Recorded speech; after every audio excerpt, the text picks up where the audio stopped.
commencé le basket assez tard, à peu près 13 ans et demi, 14 ans.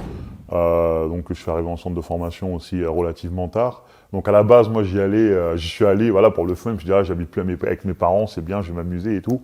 Mais à force de voir les pros, les matchs et tout, clairement la vocation est venue. Et à partir de ce moment-là, vraiment, voilà, je commençais à me dire, pourquoi pas moi? Et là, la vocation est arrivée. Et j'ai imaginé les choses en grand.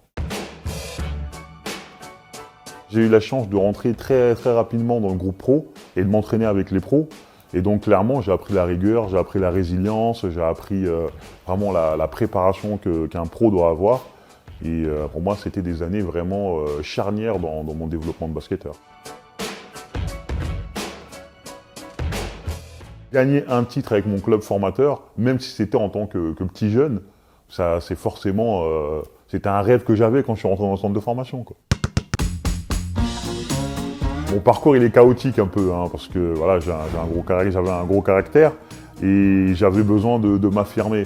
Donc le truc, c'est que j'étais un peu short pour être dans l'effectif des pros. Donc du coup, j'ai dû aller trouver du temps de jeu ailleurs.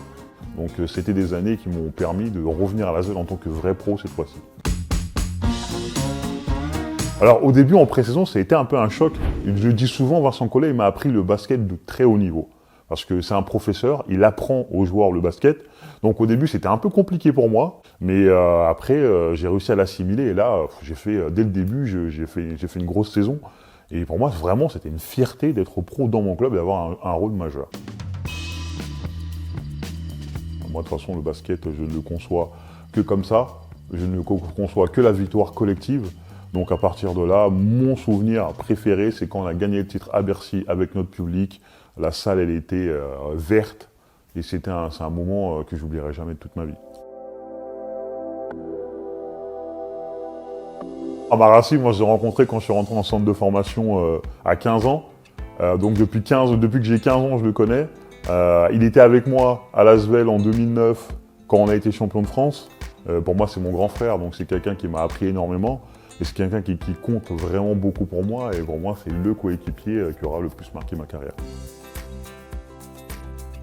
Je m'y retrouve beaucoup dans le sens où Tony Parker, Gaëtan Muller, tous ces gens-là, ils ont une vraie volonté de développer des jeunes français et de les faire jouer dans le championnat. Sans chauvinisme, mais ils ont toujours vraiment la volonté de mettre en valeur les talents français. Et pour moi, c'est quelque chose de génial pour le basket français, pour le basket lyonnais. Et je me retrouve totalement dans cette culture. Bizarrement, je suis un romantique, j'ai beaucoup bougé, j'étais à la recherche du bonheur. Et c'est vrai, voilà, je suis quelqu'un de très sensible, très à fleur de peau, on va dire. Et disons que, quand il y a des conflits ou choses qui me plaisent pas, je préfère partir plutôt que rester et ne pas me plaire. Donc c'est ce qui explique beaucoup mon instabilité. Mais c'est clair que si j'avais pu faire un club, si j'avais pu faire que l'ASVEL toute ma vie, ou que Monaco toute ma carrière, je l'aurais fait avec plaisir. C'était un club qui jouait le titre, que ce soit en Champions League à l'époque, ou en championnat. Et en plus, là-bas, il y avait tous mes potes. Il y avait tous mes potes, il y avait Amarassi, il y avait Georges Joseph, il y avait Paul Lacombe, il y avait Bengali Fofana. Donc j'avais la chance de jouer pour un titre, voire 2, voire 3, et en plus de jouer avec mes potes. Donc franchement, pour un club qui était vraiment le club qui montait et montait et montait, donc vraiment, je ne pouvais pas refuser. On a dominé la saison en championnat, on a dominé la saison en Champions League, et malheureusement, on n'a pas réussi à ramener la coupe à la maison, comme dirait l'autre. Mais après, humainement, on a vécu une saison tellement belle que finalement, je me dis, allez, ça passe.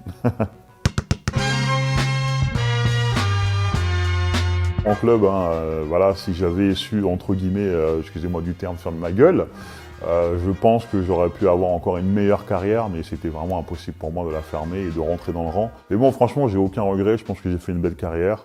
Et j'ai rencontré des gens extraordinaires, j'ai vécu des trucs extraordinaires. Et honnêtement, je suis très content de ma carrière et je suis très heureux de comment elle s'est terminée.